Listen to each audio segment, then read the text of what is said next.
عبداللہ بن عباس رضی اللہ عنہ نے فرمایا دعہ فإنہ قد صاحب رسول اللہ، کہ ان کی بات ایسے نہ کرو کہ انہوں نے سرکار کی صحبت پائی ہے، صحابیت کا شرف پایا۔ تو یہ قرآن، یہ حدیث کا درس ہے۔ اللہ اللہ فی اصحابی لا تتخذوا بعدی غرضا، او کما قال علیہ السلام لا تتخذوهم من بعدی غرضا، کہ جامع ترمذی میں ہے کہ میرے صحابہ کے بارے میں اللہ سے ڈرو اور ان کو ہدف تنقید نہ بنانا۔ اگرچہ سندن یہ روایت ضعیف ہے، اس کی سند میں اگر تو کوئی ذوف بیان بھی کر دے تو کوئی مسئلہ نہیں، کوئی اور روایتوں سے جس وقت صحیح بخاری سے اس کی تائید ہوتی ہے کہ صحابہ پر تنقید نہ کرو، ان کو برا نہ کہو۔ تو لہذا صحابہ کے بارے میں جو اوورآل ہمیں سکھایا گیا ہے وہ یہ ہے کہ ان کو برا نہ کہا جائے۔ پھر ایک تفصیلی واقعہ حضرت سیدنا امام زین العابدین رضی اللہ تعالیٰ عنہ کا، جو میں نے اپنی ویڈیوز کے اندر بیان بھی کیا، شیعہ سنی دونوں کتابیں ہیں، شیعہ کتاب کشف الغمہ میں اور اسی طرح سنی کی کتاب ہدیۃ الاولیاء میں یہ واقعہ ہے کہ آپ کی بارگاہ میں کچھ عراقی آئے، انہوں نے آ کر حضرت مولا حضرت ابوبکر صدیق، حضرت عمر فاروق، حضرت عثمان غنی رضی اللہ عنہ اجمعین کے بارے میں کچھ تنقید کرنا شروع کی۔ تو آپ نے فرمایا تم مہاجر ہو؟ انہوں نے کہا نہیں۔ آپ نے فرمایا قرآن کی آیتیں پڑھی، آپ نے سورہ حشر کی۔ اس کے بعد آپ نے فرمایا تم انصار ہو؟ اللہ نے فرمایا والذین تبوؤا الدار والایمان من قبلہم یحبون من ہاجر الیہم۔ تو انہوں نے کہا نہیں، ہم انصار بھی نہیں ہیں۔ فرمایا نہ تم ہاجر ہو نہ انصار، کیونکہ اللہ نے فرمایا نا کہ انہوں نے ہجرت کی، انہوں نے اپنے گھر باروں کو چھوڑ لیا، فقراء المہاجرین الذین اخرجوا من دیارہم واموالہم یبتغون فضلا من اللہ ورضوانا، اور اس کے بعد انصار کا ذکر کیا۔ اس کے بعد فرمایا نہ تم مہاجر ہو نہ تم انصار ہو، تو تمہیں پھر تیسرے گروہ میں ہونا چاہیے تھا۔ والذین جاءوا من بعدہم یقولون ربنا اغفر لنا ولاخواننا الذین سبقونا بالایمان، کہ تمہیں تیسرے گروہ میں سے ہونا چاہیے تھا جو کہتا ہے کہ ہمارے رب کہ جو ہم سے پہلے ایمان میں سبقت دے گئے ان کو بخش دے۔ تو لہذا تنقید بعد والے نہ کریں، بلکہ ان کے لیے بخشش کی دعا کریں، ان کے لیے اللہ سے دعا کریں، ان کے درجات کی بلندی کے لیے دعا کریں۔ تو یہ ہے بعد میں آنے والوں کا رویہ جو ہونا چاہیے۔ لیکن افسوس یہ ہے کہ اس نے اپنے باطل مذہب کو، باطل خیالات کو، کیونکہ اس کا اپنا ایک باطل فرقہ ہے، اس کو پھیلانے کے لیے اس نے کچھ چیزیں، کچھ مسائل اس نے پکڑے ہیں اور ان کو اس نے تھام کر رکھا ہوا ہے۔ ایک حدیث عمار ہے اور ایک رفع دین اور چند اور باتیں باقی جس پہ اس نے بنیاد رکھی ہوئی۔ تو یہ پہلا پوائنٹ ہے۔ اس پہلے پوائنٹ پر مزید بات کرتے ہیں، لیکن تھوڑا سا مزید سنیں۔ پہلے تے کربلا تو انہوں ہانٹ کر دی سی، ارسل حسن ہانٹ کرے گی۔ اب دیکھیے گا جس میں ہلڑ بازی کا پورا ایک سٹائل میں، اور بالکل یہ مرزا ایسا کرتا ہے اور اس کے چیلے نے ویڈیو ساتھ جوڑی ہے۔ ذرا غور کیجیے گا، میں آپ کے سامنے میں نے پہلے قرآن کی آیات اور حدیث بیان کی تھی کہ صحابہ کے بارے میں اوورآل کامنلی ہمیں کیا تھنکنگ اپروچ رکھنی چاہیے۔ اب میں آپ کے سامنے یہ تاریخ دمشق چل رہی ہے، آپ کے سامنے تاریخ ابن عساکر 81 جلدوں پر مشتمل کتاب ہے۔ میں پہلے بتا دوں، کچھ لوگ کہہ سکتے ہیں کہ یہ کیونکہ آپ کے جو لوگ ہیں بنو امیہ کے غلام ہیں، یہ ہیں۔ آج کے دور میں مرزا علی ہمیں کہہ رہا ہے کہ معاذ اللہ ہم بنو امیہ کے غلام ہیں، ہمیں غلامی کرنے کی ضرورت کیا ہے، ہمیں بنو امیہ سے کیا مل رہا ہے، دنیاوی طور پہ ہمیں کوئی مال ملتا ہے، تنخواہ ملتی ہے تو بات کرو۔ لیکن پھر بھی میں آپ کو اس تاریخ دمشق کا تعارف کروا دوں۔ یہ 81 جلدوں پر مشتمل کتاب ہے اور 5ویں صدی کے یہ عالم ہیں جنہوں نے کتاب لکھی ہے۔ اس کے اندر اگر حضرت میر معاویہ کے بارے میں انہوں نے 100 صفحہ سے زائد صفحے لکھے ہیں نا، تو مولا علی رضی اللہ تعالیٰ کی شان میں جلد نمبر 42 نمبر جو والیوم ہے اس کتاب کا، وہ پوری کی پوری، یہ جو میں حوالہ بیان کروں گا 59 ہے، یعنی 59 نمبر جلد ہے، اور 42 نمبر جلد میں وہ ایک پوری جلد 589 صفحات 589 پیجز پورے مولا علی رضی اللہ تعالیٰ کی بائیوگرافی آپ کی شان میں، اور آپ نے حسنین کریمین کی شان میں بھی پورا ایک مضمون لکھا ہے اور بڑی شان بیان کی ہے۔ النظر الی وجہ علی عبادتم، تقریباً 12 سے 13 سندوں کے ساتھ اس حدیث کو ثابت کیا ہے ابن عساکر نے۔ تو یہ کہے کہ یہ تو ناسبی تھے، تو یہ بات سب جھوٹ ہوگا۔ انہوں نے مولا علی کے مناقب میں 589 صفحات لکھے ہیں اپنی تاریخی کتاب میں، حضرت میر معاویہ کے بارے میں 100 سے کچھ صفحات اوپر ہے، اور ان میں بھی پھر جنگوں کا تذکرہ ہے بہت۔ تو لہذا 589 صفحات مولا علی کی شان میں، اور ایک پوری جلد بنتی ہے حضرت عمر بن خطاب کی شان میں پوری جلد، اور حسنین کریمین کے بارے میں تفصیل طویل ان کے فضائل بیان کیے۔ تو لہذا پہلے میں اس بات کو کلیئر کر دوں کہ کوئی رافضی اٹھ کے کہے یہ تو ناسبی تھا، نہ یہ ناسبی نہیں تھے، بالکل محب اہل بیت تھے۔ انہوں نے اپنی کتاب کے اندر یہ بات لکھی ہے، اور یہ ہے جلد 59 والیوم نمبر 59 یعنی 59، اور پیج نمبر اس کا ہے 141 دیکھیں، محدث ابو زرع جا رجل الی عمی ابو زرع، یہ کون کہتے ہیں؟ ابو القاسم کہتے ہیں کہ میرے ماموں ابو زرع کے پاس ایک شخص آیا، اس نے کہا یا ابا زرع انا ابغض معاویہ، میں معاویہ کے ساتھ بغض رکھتا ہوں معاذ اللہ۔ انہوں نے کہا لما، کیوں؟ انہوں نے کہا لانہ قاتل علی بن ابی طالب، کیونکہ انہوں نے مولا علی رضی اللہ تعالیٰ عنہ کے ساتھ جنگ کی۔ انہوں نے کہا فقال له عمی، میرے چچا نے ان سے کہا ان رب معاویہ رب رحیم، معاویہ کا رب رحیم رب ہے، وخصم معاویہ خصم کریم، اور معاویہ کے ساتھ جن کی جنگ ہوئی وہ ان کے جو حریف تھے وہ بھی بڑے کریم ہیں، مولا علی بہت کرم والے ہیں۔ تو پھر یہ بتا کہ تو ان میں کہاں فٹ ہوتا ہے، مطلب تیرا کی بیچ میں کیا کام ہے؟ بالکل یوں کہہ لیجئے کہ یہ بتا، یوں آج کے دور میں انجینئر تیرا ان میں کیا کام ہے؟ ان کا رب رحیم، ان کا جو ساتھ جن کے ساتھ لڑائی ہوئی یعنی مولا علی رضی اللہ تعالیٰ، وہ حریف بھی کریم، وہ بھی معاف کرنے والے، وہ بھی کرم والے، بتا اے مرزا انجینئر تو کہاں جائے گا؟ اسی طرح امام احمد بن حنبل رحمۃ اللہ علیہ کا قول، یہ ابن خلال کی جو کتاب السنہ اس میں بھی ہے، اور یہ آپ کے جو استاد ہیں مولوی اسحاق، اس کو میں نے پہلے بھی جواب دیا تھا اس حوالے سے، لیکن یہ آپ کو بھی اس کو بھی جواب ہے کہ حضرت امام احمد بن حنبل رحمۃ اللہ علیہ کی بارگاہ میں ایک شخص آیا، اس نے کہا، باقاعدہ راوی بیان کرتے ہیں اسحاق بن ابراہیم کہ حدثنی لی، مجھے ایک شخص نے حدیث بیان کی، وہ نام بھی پیچھے ذکر کیا، قال حضرت احمد بن حنبل، میں امام احمد بن حنبل کی بارگاہ میں حاضر ہوا، وسألہ رجل اما جرا بین علی و معاویہ، کہتے ہیں کہ ایک شخص نے سوال کیا حضرت علی اور حضرت معاویہ کے درمیان جو کچھ ہوا جنگ وغیرہ اس کے بارے میں سوال کیا، فاعرض عنہ، حضرت امام احمد بن حنبل نے ان سے منہ پھیر لیا، فقیل له یا ابا عبداللہ، آپ سے کنیت ذکر کی اے ابو عبداللہ، فقیل له وہ رجل من بنی ہاشم، ایک شخص نے کہا وہ بنو ہاشم کے مرد ہیں، آپ سے کہا گیا بنو ہاشم کے مرد ہیں، فاقبل علیہ، آپ نے پھر توجہ فرمائی، فرمایا اقرا، آپ یہ پڑھ، تلک امت قد خلت لها ما کسبت ولکم ما کسبتم ولا تسألون عما كانوا يعملون، یہ وہ امت ہے، گروہ ہے جو گزر چکا، ان کے لیے جو انہوں نے کیا تمہارے لیے جو تم نے کیا، اور تم سے سوال نہ ہوگا اس کا جو وہ کرتے رہے۔ اب اس کے فالوور اور یہ مرزا انجینئر جو گفتگو کرتا ہے ہر وقت، یہ حضرت سیدنا میر معاویہ کے قصے کو باقیوں کو چھیڑ کر عوام کے سامنے ہر وقت ان کے خلاف عرض سرائی کرتا ہے، کبھی ان کے طرح طرح کی کوئی تبرہ کرتا، کبھی کوئی تبرہ کرتا ہے۔ تو ہمارے سلف صالحین نے اور قرآن و سنت نے تو ہمیں کہا گیا ہے کہ اس کے بارے میں تم نے کلام نہیں کرنا، تو آپ نے اعراض کیا، حضرت امام احمد حنبل نے اعراض کی، اتنے بڑے امام نے، حدیث کے امام نے، فقہ کے امام نے، تو اس وجہ سے ہمارے نزدیک ان کے بارے میں ان کی جو مشاجرات ہیں ہمارے نزدیک ان میں پڑھنا ہی نہیں ہم نے، بلکہ ہم نے اس سے اعراض کرنا ہے، مطلب ہمارا یہ کام نہیں، نہ ہمیں شریعت پوچھے گی، نہ قبر میں اس کا سوال ہوگا، نہ اس دنیا میں سوال ہوگا۔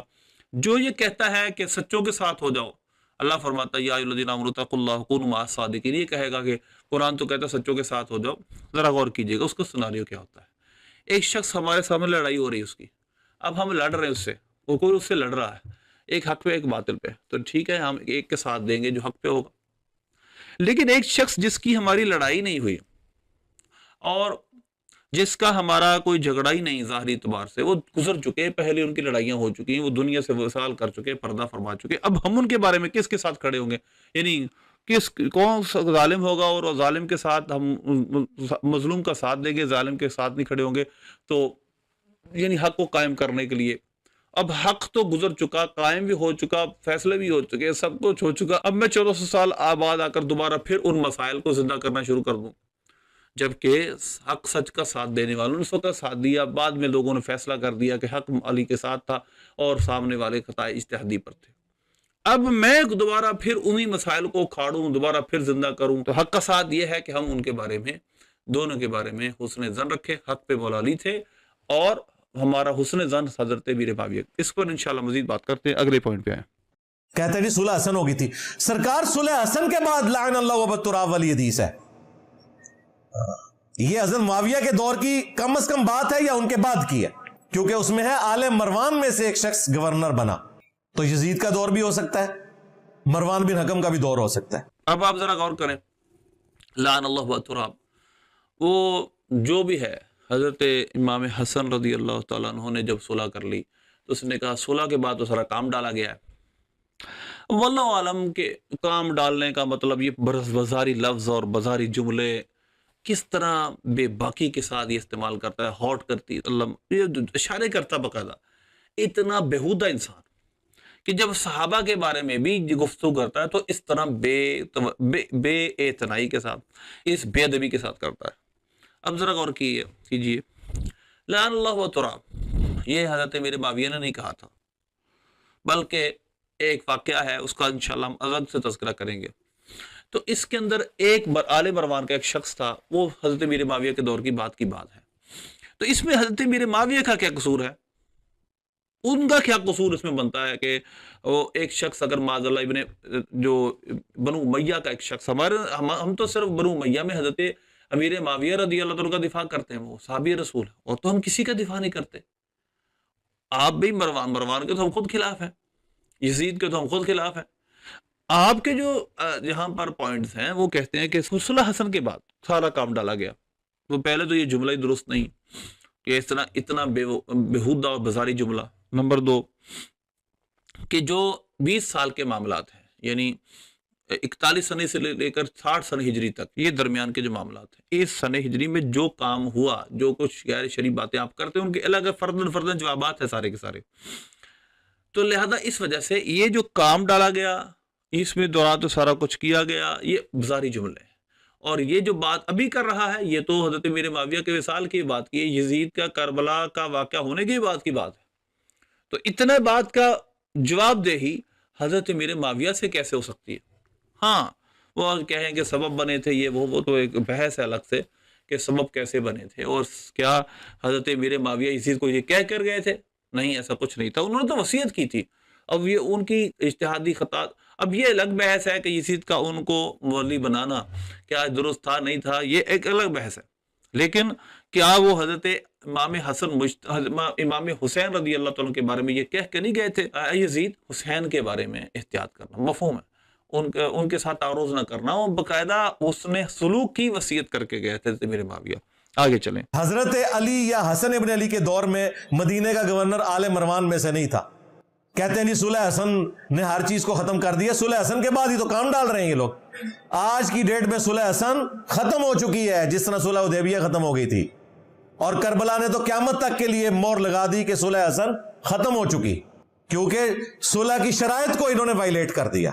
یہ بے رب جملے، بے رب جملے کیسے ہیں کہ صلح حسن ختم ہو گئی تھی، آج کی ڈیٹ میں ختم ہو گئی، پوری امت مسلمہ نے کبھی صلح حسن کے ختم ہونے کی بات نہیں کی۔ یہ مرزا انجینئر 1400 سال بعد آ کر یہ صلح حسن کو کہہ رہا ہے وائنڈ اپ ہو چکی تھی، ختم ہو چکی تھی، وہ اس وقت ہی ختم ہو چکی تھی جس طرح صلح حدیبیہ ختم۔ صلح حدیبیہ جب ختم ہوئی تھی اس کے بعد کیا ہوا تھا؟ فتح مکہ، نبی پاک صلی اللہ علیہ وسلم نے مکے پر 10,000 کا لشکر لے کر چڑھائی کی تھی۔ اور یہ بتاؤ اگر صلح حسن شرائط جو وائلیٹ کی گئی تھی، ختم ہو چکی صلح حسن، تو پھر 20 سال تک حضرت سیدنا امیر معاویہ رضی اللہ عنہ کو خلیفہ بنے رہے۔ کسی ایک صحابی نے بھی، کسی ایک بڑے جلیل القدر اس امت کے بڑے نے ان کے خلاف بغاوت کیوں نہیں کی، ان کے خلاف لشکر کشی کیوں نہیں کی؟ کیا وجہ تھی؟ اگر صلح حسن ختم ہو چکی تھی تو صلح حدیبیہ کے ختم ہونے کے بعد فتح مکہ اور غزوہ فتح مکہ ہوا تھا۔ بتاؤ کہ اس کے بعد مسلمانوں نے حضرت عبداللہ بن عباس، حضرت امام حسین نے، حضرت سیدنا امام زین العابدین نے رضی اللہ عنہ، بڑے بڑے صحابہ و تابعین کبار اہل بیت کے عظام کے بڑے، انہوں نے پھر اس 20 سال میں حضرت امیر معاویہ کو تخت پر کیوں بیٹھے رہنے دیا؟ وہ منظم طور پر ان کے خلاف لشکر کشی کیوں نہیں کی؟ تو لہذا صلح حسن کی کوئی شرط ایسی نہیں تھی جس کو وائلیٹ کیا تھا، وہ صلح حسن کی شرطوں کا کوئی وجود ہے۔ اب یہ جو کہتا ہے، آگے ذرا سنیں، کہتے ہیں شرائط کہاں لکھی ہوئی ہے؟ شرائط کا انکار کس نے کیا ہے؟ اہل سنت کے ائمہ شروع سے لکھتے آئے ہیں، اور صلح ہوتی ہی شرائط کے اوپر ہے، بغیر شرائط کے صلح نہیں ہوتی ہے، کیونکہ پوسٹ حضرت حسن نے چھوڑی تھی، حضرت معاویہ نے نہیں چھوڑی تھی، وہ تو گورنر تھے۔ بے ربط اور بے دلیل بے سند جملے۔ پہلی بات، صلح حسن کی شرطیں اہل سنت کے اماموں نے لکھی ہیں۔ کیا نام ان اماموں کا؟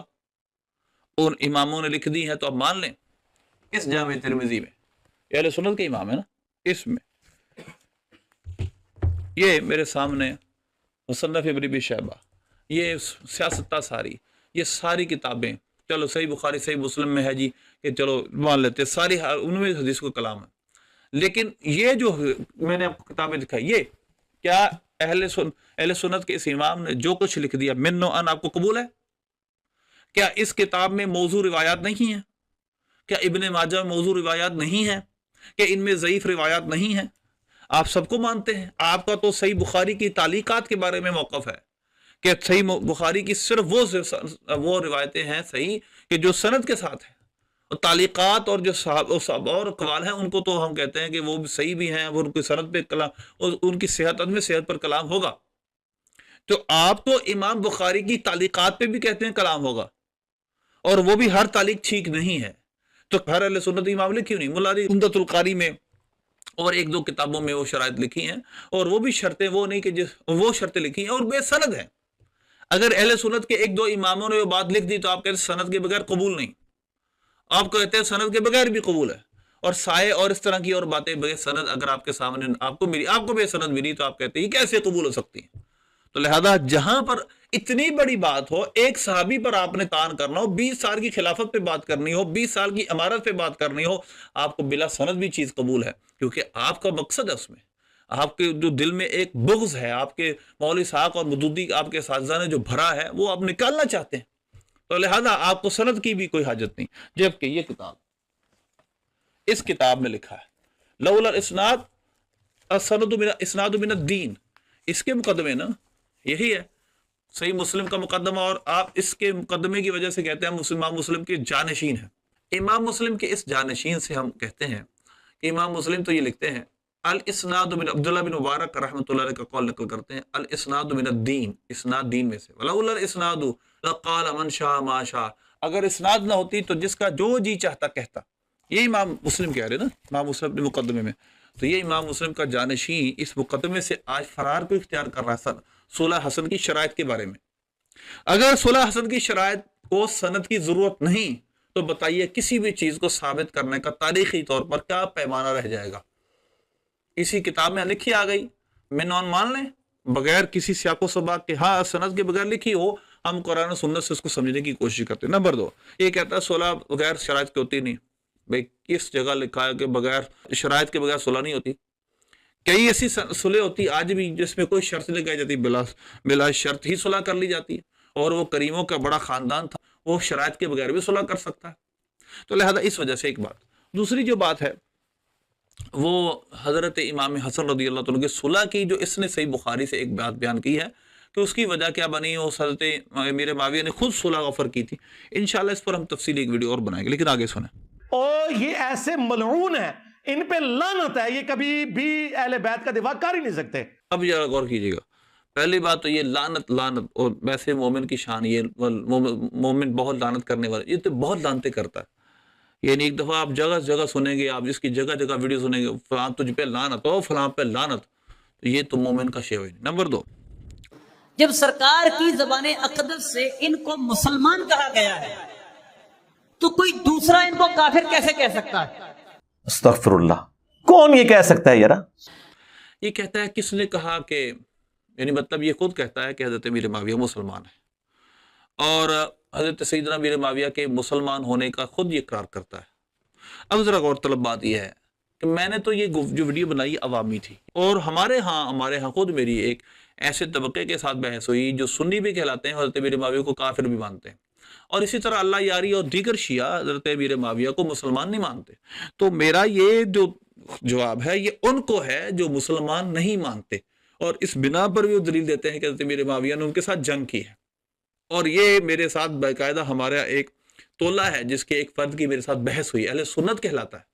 تو لہذا یہ ان کو بھی جواب ہے مرزا جی، آپ کو اکیلا جواب نہیں، یہ کامنلی سب کو جواب دیا جا رہا ہے. اگر آپ بیچ میں آ جائیں گے ٹھیک ہے، نہیں تو وہ بھی آ جائیں گے، جو جس کا آپ چلے آپ مسلمان مانتے، جو مسلمان نہیں مانتے ان کا بھی آ جائے گا. اگر دوسرا پوائنٹ، اگر آپ مسلمان مانتے ہیں تو پھر آپ جو آج ان کے بارے میں بدگمانیاں اور طرح طرح کی باتیں کرتے ہیں، آپ کو پھر ان کے بارے میں اچھا گمان کرنا چاہیے. اسی طرح قرآن کی آیت ہے پارہ نمبر 18 اور سورہ نور کی آیت نمبر 11 لولا سمعتموہ ظن المؤمنون والمؤمنات بانفسہم خیرا، کیوں نہ ہوا جب انہوں نے وہ واقعہ سنا حضرت عائشہ صدیقہ رضی اللہ تعالیٰ عنہ پر تہمت والا، تو مومن مرد اور عورت اپنے یعنی مومن بھائیوں کے بارے میں اچھا گمان کرتے، تو لہذا قرآن کا بھی یہ حکم ہے کہ اچھا گمان کرنا چاہیے مومنوں کے بارے میں۔ اسی طرح حدیث اسے ہی بخاری کی ایک حدیث ہے، حضور نے فرمایا ایاکم الظن فإن الظن اکذب الحدیث، گمان سے بچو، گمان سب سے جھوٹی بات ہے۔ اور اسی طرح پھر نبی پاک صلی اللہ علیہ وسلم نے بھی تجسس سے منع کیا، تو ان باتوں میں تجسس تو ہمیں ویسے ہی منع ہے، تو اتنی ٹو میں پڑ جانا اور اپنے گمان بیان کرنا، جو کتابوں میں باتیں نہیں لکھی ان کو بھی شیئر کرنا اور کہنا صلح حسن ٹوٹ گئی تھی، صلح ہوتی شرائط پر ہے، شرائط کے بغیر صلح ہوتی نہیں، یہ سب چیزیں بیچ میں داخل کر کے ان کی ذات کو مطعون کرنے کی کوشش کرنا۔ اور اہل سنت کا منہج کیا ہے کہ ہم اس کے معنی میں حسن ظن کریں، اور جب وہ گزر چکے ہیں تو ہمارا حکم ہمارے بارے میں یہ ہے، جس طرح قرآن کی آیت میں نے شروع میں بیان کی کہ ہم ان کے بارے میں اچھا گمان کریں، ان کے لیے دعا کریں۔ آگے چلتے ہیں، اگلا پوائنٹ سنتے ہیں۔ نا مفتی صاحب نا، ہمارے تو پھر ٹھیک دیکھ لینا، حضرت علی نے بھی تو ان کو کوئی نہیں معاف کیا نا۔ اب اگلا جو پوائنٹ ہے آپ نے سنا وہ مرزا انجینئر کا یہ ہے کہ حضرت امیر معاویہ کو امیر شام کو، یہ امیر شام کہتا ہے، یہ بھی اس کا تبرہ کا ایک طریقہ ہے کہ ان کو تو مولا علی نے معاف نہیں کیا، یہ اس کی بات، اور ظاہر ہے کہ وہ حضرت علی کو دشمن مانتا ہے حضرت امیر معاویہ کو، حالانکہ یہ دشمنی نہیں تھی، یہ کیا تھا یہ بھی سمجھنے کی ضرورت ہے۔ پہلے ہم یہ اس ریاستی اختلاف کو، ایک سیاسی معاملے کو آپ مذہبی رنگ دیتے ہیں اور حضرت امیر معاویہ رضی اللہ تعالیٰ کو معاذ اللہ دشمن ثابت کرتے ہیں، اس پر بھی میں آپ کے سامنے بات کروں گا۔ لیکن ابھی فی الوقت مولا علی رضی اللہ تعالیٰ کے درمیان اور حضرت امیر معاویہ کے درمیان جو ہوا، کیا حضرت مولا نے اس کو معاف نہیں کیا؟ کیا حضرت علی کا معاملہ جو میں نے اپنی ویڈیو میں کہا قتلانا و قتلان فی الجنہ، تو اس کے جو فالوور ہیں اور خود بھی یہ کہتا ہے نہیں اس کا معاملہ وہ معاف نہیں ہوئے، وہ مولا نے خود فرما دیا ہے کہ وہ قیامت تک لٹک گیا۔ اب وہ قیامت تک لٹک گیا، اس کا مطلب کیا ہے؟ میں آپ کے سامنے پہلے یہ بیان کر دوں۔ یہ تاریخ دمشق ہے، تاریخ ابن عساکر کی جلد 59 اور اس کا پیج نمبر ہے 139 اور 40، ذرا غور کیجیے گا۔ حضرت مولا علی رضی اللہ تعالیٰ نے فرمایا کہ معاملہ پھر کیا ہوا، الیسیر الامر الیہ و الی معاویہ، یہ معاملہ میرے اور معاویہ کے درمیان چلا گیا۔ اب کیا ہوگا؟ حضرت امیر معاویہ کو اللہ معاف نہیں کرے گا، یا حضرت مولا نے معاف نہیں کیا، ان کی بخشی نہیں ہوگی، کیا ہوگا؟ آگے لفظ دیکھیے، فیحکم لی ویغفر لمعاویہ، میرے حق میں فیصلہ ہو جائے گا، معاویہ کو بخش دیا جائے گا۔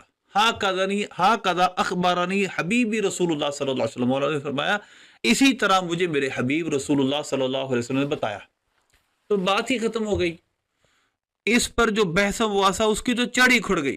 اب ذرا غور کیجیے گا، اگلی بحث، اگلی جو روایت ہے اسی پر دیکھیے گا کہ اگلا پیج دیکھیے کہ ایک حضرت عمر بن عبد العزیز رضی اللہ عنہ کا خواب بیان کرتے ہیں، یہ تو اس کو تو آپ معتبر مانتے ہیں نا، یہ تو خاندان اہل بیت سے پیار کرنے والے بھی تھے۔ رأیت النبی صلی اللہ علیہ وسلم فقال لی، میں نے نبی پاک صلی اللہ علیہ وسلم کو خواب میں دیکھا، حضور نے مجھ سے فرمایا فَإِذَا وَلَّيْتَ مِنْ أُمُورِ النَّاسِ فَعْمَلْ بِأَمْرِ هَذَيْنِ، جب تم لوگوں پر عامل بنو، حکمران بنو، تو ان دو شخصوں کی طرح لوگوں کے ساتھ معاملہ کرنا، ابو بکر و عمر۔ ثم خرج علی بن ابی طالب، پھر مولا علی رضی اللہ تعالیٰ نکلے، فقال قضی لی ورب الکعبہ، یا رسول اللہ، کہ میرے حق میں فیصلہ کر دیا گیا اللہ کی قسم، رب کعبہ کی قسم۔ اور ثم خرج معاویہ، پھر حضرت سیدنا میرے معاویہ نکلے، فقال غفر لی ورب الکعبہ یا رسول اللہ، یا رسول اللہ رب کعبہ کی قسم مجھے بخش دیا گیا۔ تو اب یسیر الامر الیہ و الی معاویہ کا مطلب کیا ہے؟ یہ ہے کہ وہ فیصلہ نہیں ہوا، میں نے معاف نہیں کیا، وہ بخشا نہیں جائے گا معاذ اللہ، یہ مطلب اس کا، بخشے وہ بھی جائیں گے، لیکن اس کا مطلب یہ ہے قیامت کے دن اللہ فیصلہ کرے گا ان کے حق میں، مولا علی کے حق میں فیصلہ دے گا اور پھر وہ بخشے جائیں گے۔ وغیرہ حضرت مولا علی کے اپنے، یہ میرے سامنے مصنف ابن ابی شیبہ میں اقوال موجود ہے، اس میں تاریخ دمشق میں بھی ہے، لا تکرہوا امارات معاویہ، معاویہ کی عمارت کو، ان کی حکومت کو برا مت سمجھو۔ جنگ صفین سے واپسی کا یہ واقعہ، لما رجع علی من صفین، جنگ صفین سے واپس لوٹے اس وقت کی بات، واللہ لو فقدتموہ، اگر تم ان کو مفقود کر دو گے، وہ اگر تم سے جدا ہو گئے تو تم دیکھو گے سر جسموں سے جدا ہو رہے ہیں جس طرح کے حنظل کے درخت کاٹے جاتے ہیں۔ تو لہذا مولا علی رضی اللہ عنہ خود فرماتے ہیں ان کی عمارت کو برا نہ سمجھو۔ پھر اسی طرح مولا علی رضی اللہ تعالیٰ نے ایک دفعہ فرمایا، اسی کے اندر روایت ہے، آپ نے فنظر الی اہل الشام، آپ نے اہل شام کو دیکھا. جنگ صفین کی بات ہے. حضرت عبداللہ بن عروہ کہتے ہیں اخبرنی رجل شہید الصفین، کہ ایک شخص نے مجھے خبر دی جو صفین میں حاضر تھا. رأیت علی خرج فی بعد تلک اللیالی. یہ مرزا جی وہی بات جو آپ کہہ رہے ہیں، اللہ واللہ علیک معاویہ و اشیاعیہ، کہ حضرت امیر معاویہ کے خلاف آپ نے قنوت نازلہ پڑھی ہے. تو یہ دعا بھی حدیث میں ثابت ہے کہ وہ امیر معاویہ رضی اللہ تعالیٰ اکیلے آ رہے تھے، کہ ان کے ساتھ کوئی صحابی کو اور دوسرے لوگ نہیں تھے؟ کیا وہ لشکر میں اکیلے آ رہے تھے؟ کیا لشکر کے لیے صرف آپ نے صرف ان کے لیے دعا کی، لشکر کے لیے کوئی دعا نہیں کی ہوگی؟ یعنی قنوت نازلہ صرف حضرت امیر معاویہ حضرت عمر بن عاص کے لیے پڑھنی تھی، باقی جو ان کے ساتھ مل کر لڑ رہے ہیں ان کے لیے کوئی قنوت نازلہ نہیں پڑھنی تھی. تو یہ عقل سے بعید بات ہے. حضرت مولا علی رضی اللہ تعالیٰ عنہ کسی رات میں آپ باہر تشریف لائے. فناظر الی اہل الشام، آپ نے اہل شام کو دیکھا. فقال، فرمایا اللہ مغفر لی ولہم، اے اللہ مجھے بھی بخش دے، ان کو بھی بخش دے. اب کوئی کہے پھر یہ حضرت امیر معاویہ کے علاوہ، حضرت امیر معاویہ پر تو صحیح بخاری کے جس کو آپ مانتے ہیں کہ پہلا لشکر جو سمندری طریقے سے جہاد کرے گا مغفور لہو ہے، اس کے سپہ سالار کون تھے؟ سیدنا امیر معاویہ. تو لہذا یہ بخشش تو ان کی ہو چکی. قتلنا و قتل فی الجنہ کا مطلب بھی یہی ہے جو کہ وہ ثم یسیر الامر الی الی معاویہ تھا، کہ معاملہ پھر میرا اور میرے معاویہ کی طرف سپرد ہو جائے گا. معاملہ طے ہو چکا ہے کہ میرے حق میں اللہ فیصلہ کرے گا اور میرے معاویہ کو بخش دے گا. تو لہذا اس لیے یہاں سے یہ بات پتہ چلی کہ مرزے نے جو فتنہ کھڑا کیا ہے وہ صرف اور صرف ایک جہالت کا فتنہ ہے، ضد کا فتنہ ہے. ایک صحابی رسول کے خلاف بات کرتا ہے، بڑا گروہ اس کے ساتھ مل جاتا ہے، اس کا ایک فرقہ اور اس کی ویوشپ بنی ہوئی ہے. تو لہذا اتنے بڑے صحابی، اتنے جلیل القدر ائمہ نے جب ان کے بارے میں، حضرت امیر معاویہ کے بارے میں یہ بات کی، تو ہمیں احتیاط سے بات. آخری بات، کیا حضرت امیر معاویہ حضرت مولا علی سے بغض رکھتے تھے؟ نہیں. ایک اختلاف اور بغض اور دشمنی میں فرق ہوتا ہے. اختلاف تو آپ کا بھائی کے بھائی سے ہے، والدین کے ساتھ اختلاف ہو جاتا ہے، کیا دشمنی بن جاتی ہے اس کو؟ ہاں، اختلاف کو دشمنی بنانا دوسری بات ہے. مثلا دیکھیے یہی تاریخ ابن عساکر کی روایت ہے کہ کنت جالسا عند النبی صلی اللہ علیہ وسلم عنده ابو بکر و عمر. حضرت عبداللہ بن عباس فرماتے ہیں میں نبی پاک صلی اللہ علیہ وسلم کے پاس بیٹھا، ساتھ ابو بکر عمر بھی تھے، تو حضرت عثمان بھی تھے، حضرت سیدنا امیر معاویہ بھی تھے. اذ اقبل علی بن ابی طالب، مولا علی رضی اللہ تعالیٰ سرکار کی بارگاہ میں حاضر ہوئے. فقال رسول اللہ صلی اللہ علیہ وسلم لمعاویہ، حضور نے حضرت سیدنا امیر معاویہ سے فرمایا اتحب علی یا معاویہ، اے معاویہ علی سے پیار کرتے ہیں؟ فقال معاویہ ای واللہ لا الہ الا ہو انی لأحبہ فی اللہ حبا شبا شدیدا، کہ اللہ کی قسم میں ان سے بہت پیار کرتا ہوں اور اللہ کے لیے پیار کرتا ہوں. پھر اس کے بعد انہا ستکون بینکم بین حنیۃ، پھر حضور نے یہ بھی فرما دیا کہ تمہارے ان کے درمیان ایک جنگ ہوگی اور پھر اس میں کیا ہوگا؟ عفو اللہ و رضوانہ. اس کے بعد کیا ہوگا؟ سید میرے معاویہ سے اس کے بعد کیا ہوگا؟ فرمایا اللہ کی معافی ہوگی، اس کی رضوان ہوگی. اور پھر یعنی مطلب یہ ہے نبی پاک صلی اللہ علیہ وسلم نے بھی اس کے بارے میں حضرت میرے معاویہ پر کوئی تان نہیں کیا. اور اس کے بعد حلیۃ الاولیاء میں باقاعدہ مولا علی کے فضائل میں شیعہ سنی، بلکہ یہ سنی کتاب ہے، شیعہ کتابوں میں لکھا ہے کہ وصال کے بعد مولا علی رضی اللہ عنہ کے مناقب کو خود حضرت میرے معاویہ نے سنا، صف لی علیت، کہ میرے لیے حضرت علی کے اوصاف بیان کر، اور پھر روئے بعد میں. تو یہ جنگ قطعاً یہ جنگ کب سے ایک مذہبی جنگ نہیں تھی. قطعاً وہ حضرت سیدنا امیر معاویہ کی دینی فضیلت کے منکر نہیں تھے. نہج البلاغہ میں صراحتاً حضرت امیر معاویہ رضی اللہ عنہ کے بارے میں، اہل شام کے بارے میں، اور جو جنگ کا تذکرہ کیا حضرت مولا علی رضی اللہ عنہ نے، اور فرمایا کہ ان کا مفہوم یہ ہے کہ میں اپنی ویڈیوز کے اندر اس کا تذکرہ بھی کر چکا ہوں ایک دفعہ، کہ انہوں نے صراحتاً یہ کہا کہ یہ ایمان کفر کی جنگ نہیں ہے بلکہ قتل عثمان کا معاملہ ہے. یہ نہج البلاغہ کے اندر موجود ہے، اگر مجھ سے ریفرنس مانگیں گے تو انشاءاللہ میں وہ پیج بھی آپ کے سامنے ظاہر کر دوں گا. حضرت علی نے اسے ڈیلے کر دیا ہے قیامت کے دن تک کے لیے، تو حضرت علی نے معاف بھی کوئی نہ کیا، الٹا قنوت نازلہ پڑی ہے اللہم علیک بمعاویۃ و شیعہ. ایک اور پوائنٹ جس کی وضاحت بڑی ضروری ہے کہ اس نے کہا کہ حضرت مولا علی رضی اللہ تعالیٰ عنہ نے قنوت نازلہ پڑھی ہے حضرت سیدنا امیر معاویہ رضی اللہ عنہ کے خلاف، اللہم علیک بمعاویۃ و شیعہ. اگر ہم اس حدیث کو تسلیم کر لیتے ہیں اور ہم کہتے ہیں مصنف ابن ابی شیبہ کی یہ روایت درست ہے، یعنی چل سندن درست ہے اور درایتاً بھی درست ہے، یعنی اس کی جو اندر جو بیان شدہ متن ہے وہ بھی باقی روایات کے موافق ہے، اگر مان بھی لے تو مجھے ایک سوال کا جواب دیں. حضور صلی اللہ علیہ وسلم نے ابو جہل، عتبہ، شیبہ وغیرہ کے لیے جب دعا کی، یہی علیکہ کی ہماری دعا، اور کچھ قبائل کے لیے تو کیا وہ بعد میں پکڑے نہیں گئے؟ کیا وہ بعد میں عذاب کا شکار نہیں ہوئے؟ کیا وہ پکڑ ان کی نہیں ہوئی؟ اب اگلا سوال یہ ہے، اگر مولا علی نے یہ دعا کی ہے تو اس دعا کا اثر کیا ہوا؟ کیا حضرت میرے معاویہ، حضرت عمر بن عاص رضی اللہ عنہ سکوردہ ہوئے؟ کیا وہ دنیا کے اندر ان کے جو مراد و مرام تھے، یعنی ان کا جو خلافت، جو آپ کے مطابق خلافت کے لیے لڑ رہے تھے اور وہ حکومت کے لیے لڑ رہے تھے، تو کیا ان کو نہیں ملی؟ تو کیا 20 سال کی وہ دور حکومت اس کے بعد شروع نہیں ہوئی؟ تو یہ اللہ علیہ کا بھی معاویہ تھا۔ مرزا جی اگر آپ کہتے ہیں کہ یہ زیادہ اتھینٹک ہے آپ کے نزدیک، تو پھر باقی روایات میں جن میں آپ نے اہل شام کے لیے استغفار کی ہے، اہل شام عموم ہے، اور جب اہل شام کے لیے استغفار ہے تو حضرت سیدنا امیر معاویہ کو انہوں نے نکال دیا بیچ میں سے؟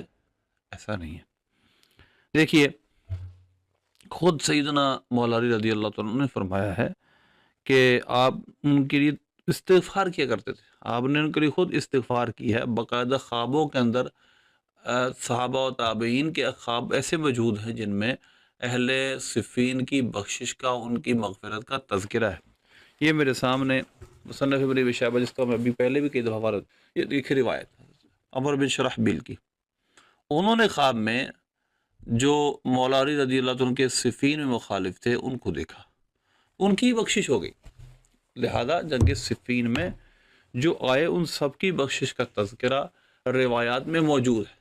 اس لیے اگر ہم اس کو صحیح بھی مان لیں، اللہ علیہ کا جو قنوت نازلہ ہے، تو اگر ہم اس کی توجیہ بھی کرنا چاہیں، وہ بھی ممکن ہے کہ دنیاوی اعتبار سے ان کے لشکر کو کمزور کر دے، یہی آپ کی دعا کا آخر نتیجہ ہوگا، وگرنہ اس کے خلاف یہ نہیں ہو سکتا کہ آپ کفار کی طرح ان کے خلاف دعا کر رہے ہوں، اور کفار جس طرح اللہ نے ہلاک کی اس طرح کی کوئی دعا آپ نہیں کر سکتے، اور اگر یہ کی ہے تو پھر آپ جس طرح ثابت کر رہے ہیں تو یہ درایتاً ثابت نہیں ہے، روایتاً اگرچہ آپ اس کی سند کو صحیح ثابت کر دیں گے کہ عبداللہ بن معقل، عبد الرحمن بن معقل، جو روایت نام تو ان میں نہیں ہے لیکن حشیم کی روایت میں نام موجود ہیں، تو اگر آپ اس کو ثابت بھی کر دیں گے تو پھر وہ درایتاً ثابت نہیں ہوگی، یعنی مطلب یہ ہے کہ اور روایات کے مقابل ہو کر اور حالات کے مقابل آ کر دیکھا جائے گا تو وہ بالکل پایا ثبوت تک روایت نہیں پہنچے گی۔ اللہ سے دعا ہے اللہ میں اس فتنوں سے محفوظ رکھے۔